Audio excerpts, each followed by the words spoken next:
Ons is vandag by Andrew en Ginkel Jordaan in die Klerk omgewing. Hulle boer al sedert 2010 met borane in hulle stelsel. Hulle het 'n melkery, skaapboerdery en beesboerdery in baie suurwêreld. Kom ons gaan hoor meer.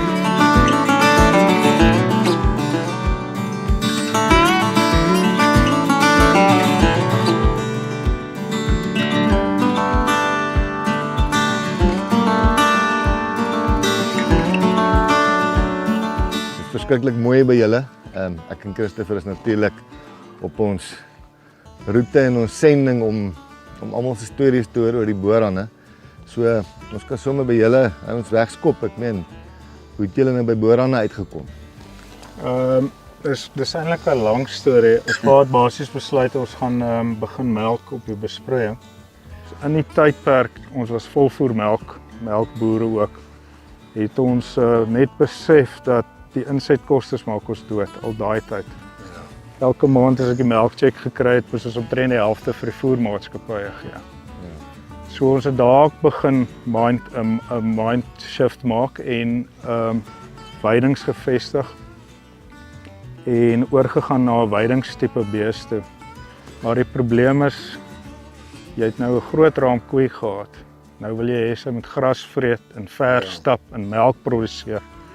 Toe sien ons maar dit gaan nie werk nie. Toe begin ons met die Nieu-Seelandse genetika wat klein raam, kompakte, meer rumenkapasiteit wat kan gras eet. So dit het jare gevat om dit oor te teel, maar hoekom ek dit noem is horses vir kos. As jy wil net ekstensief boer in deurdroogtes en nat jare, moet jy 'n tipe beesboer wat kan gras vreet, wat vir jou geld uit die natuur uit kan maak.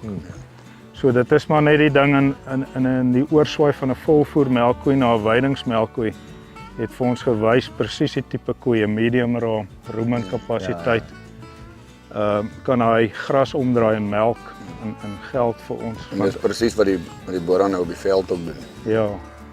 So van 2010 af boer ons die borane. En ons was nog ons deel van die stamboek, né? Teelersgenootskap. In daai jare het ek goed geweeg en die koei-kalf verhouding was iets ongelooflik. Maar omdat ons almal maar besig is met, jy weet, melkerye en hy in die skaapafdeling en ons almal is maar met die besproeiing, het ons besluit om dit te los, maar ons het nog altyd goeie bulle gekoop. Ja. En dan het ons beste bulle hou ons terug, jong bulle. Maar hulle kry geen byvoeding nie. Hulle word op die veld uitgegroei en dan selekteer ons weer. En so gebruik ons steel ons eie bulle en gebruik dit weer terug. Maar van 2010 af wat ons borane boer tot waar ons vandag staan deur alle droogtes en nat jare. Ons het nog nooit ons koeie geënt nie. Ons het nog nooit ons koeie gedip nie. Ons het nog nooit byvoeding gegee nie. Ja. So dis totaal en al ekstensief. Ja.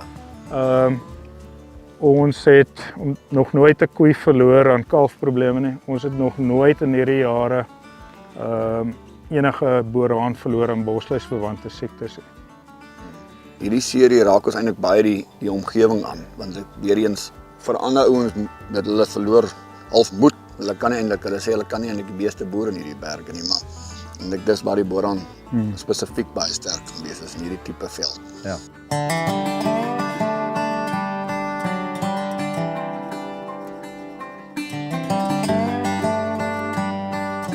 Ons het nou kom jy uit 'n lieflike soet wêreld uit en skielik is ons hier in 'n koue suurwêreld.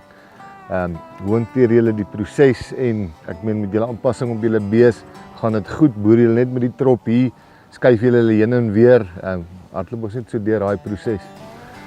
Ons suiwer kudde borane en boer ons hier op Daggeboer. In die somermaande is ons bo op hierdie berge en dan benut ons hierdie gras in daai tyd. Is geweldig baie reën en mis hierdie tyd van die jaar, van die somertye. En dan in die wintermaande raak dit koud die bo. So dan beweeg ons weer met die bees af onder waar dit baie warmer is en is meer 'n soetveld area dan.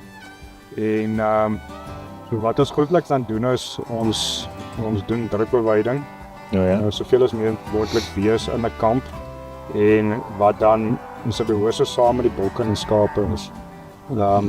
So want die bees komplementeer eintlik die skaap en die goed baie goed, want die skaap hou nie van jou lang gras en die bees is 'n bietjie korter en dan gaan ons vir ons skaap in. So dis 'n lekker gemengde boerdery hierso. Die bokke eet byvoorbeeld bolangs, skaap eet onderlangs en die bees eet die boonste gedeelte van die gras af. So ja, ons gee nie lekkerske goed die bo nie. Soos van survival of the fittest vir die boerane hierso. Want as ek na die trop koeie kyk, sal hulle nie so Hulle sê vir my nie. of julle heeltemal survive. Hoe ervaar jy die tropsgebondenheid van die boeraan in jou stelsel? Ja nee, dis 'n verskriklike groot pluspunt want jy kan een man met 'n perd stuur om hulle bymekaar te maak. So en nog 'n ding is wat jy gaan nie een gesteel kry nie. Ons probeer 'n boeraan uitkeer sê maar in die kamp. Jy gaan dit reg kry en sy hardloop heeltyd terug trop toe. So daai tropverband, ek meen arbeidsgewys, dis ongelooflik. Jy stuur, ek meen ons boere in Adelaide wat nog meer bebos is as die, en jy stuur 1 of 2 manne en die goed is bymekaar. Jy kan dit amper nie meet in geld. Nee, jy kan nie, maar ek meen dit is 'n groot voordeel. Ek meen teen ongediertes, diefstal, arbeid, alles. Ja.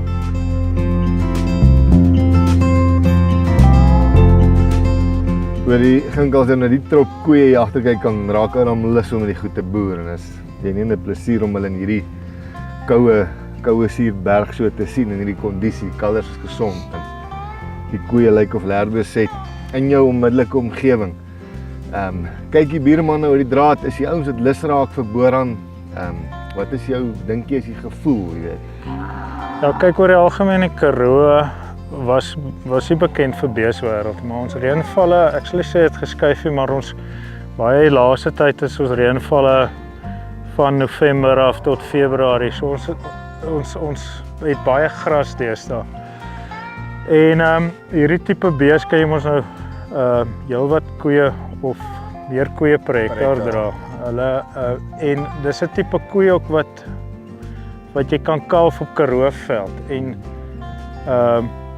so jou timing hoef ook nooit so goed te wees nie, want ek weet die ander boeraankudde los ek sê maar my bulle in en die koeie kalf baie keer hulle senk, maar kalf hulle in die winter ook en dit was 'n doodsonde altyd. Ja. Maar die boeraan kan dit doen. Ek is al heelwat genader vir die boeraan. Ek dink jy weet die ouens se mind change is baie keer baie moeilik vir die ouens, maar die afgelope tyd het heelwat ouens my gekontak en is baie met kalwingsprobleme te doen op meidenverse wat manne baie verse, baie groot skade kry wat hulle wil boeraan inbring en dan Adelaide, Bedford se wêreld bosluisverwante siektes. So die ouens begin nou al hoe meer oor die draad loer en dis 'n ding wat begin posvat. Ek kan vir julle 'n voorbeeld gee. Adelaide boer ons in hartwater, rooiwater, galsek wêreld en ons dip nie. Ons het ons koeie laat sout en ons het tot dusver nog niks bees verloor in daai bosluisverwante siektes nie. En dis hoë, daai baie hoë area bosluis. Ja. Die boeraan kry bosluis, maar net by die fyn velletjies, nooit op die dik vel nie. Ja. En ek glo jy moet nooit 'n koei basies skoon of dip hê, want ek meen jy verloor jou immuniteit daardeur. So in Adelaide het ons net besluit ons gaan nie dip nie, ons gaan nie por nie. En ek meen ons pluk die vrugte na ons boer al 6-7 jaar daar. Ons het nog nooit 'n bees verloor in bosluisverwante siektes nie. Ek dink die ouens is maar nog skepties oor die voerkraal, oor R2-3, maar as jy sien dat wat ons, jy weet geen insetkostes op die bees nie, en jy kan hom background en jy kan hom van die veld af bemark, kan hom voerkraal toe stuur, as die pryse goed is. So jy het soveel meer opsies met hom. En jou stelsel is reg vir daai krisisjaar, jy weet. Ja, altyd. So jy kan hom maklik aanpas en manipuleer, jy weet, om daai diep water deur te swem as jy moet. Ons het almal baie lief geraak vir die boeraan en My pa het altyd vir my gesê, toe sê hierdie bees steel 'n plaas vinnig vol. Ons het 'n ruk terug te verkoop ons 'n klomp koeie. En omdat hy 'n medium raamkoe is, droogtes, als vat hy deur, konsepsies is altyd goed. So ons het, soos hy sê, ons steel 'n plaas vinnig vol met 'n boerhond. Ja, is net 'n maklike bees. Dit is net is net maklik. Maklik en lekker om na te kyk. Ja. Ginkel, baie dankie. Dit was regtig 'n voorreg hier by julle ouma Andrew. Ja, ons sien mekaar weer in sterk met julle boerdery. Dankie, ek waardeer. Ja, Baie dankie. Andrew. Dit was 'n interessante maar lekker koue dag by die Jordaans gewees. Volgende is ons by SP Miller in die Elands Rivier omgewing. Kyk uit vir die episode.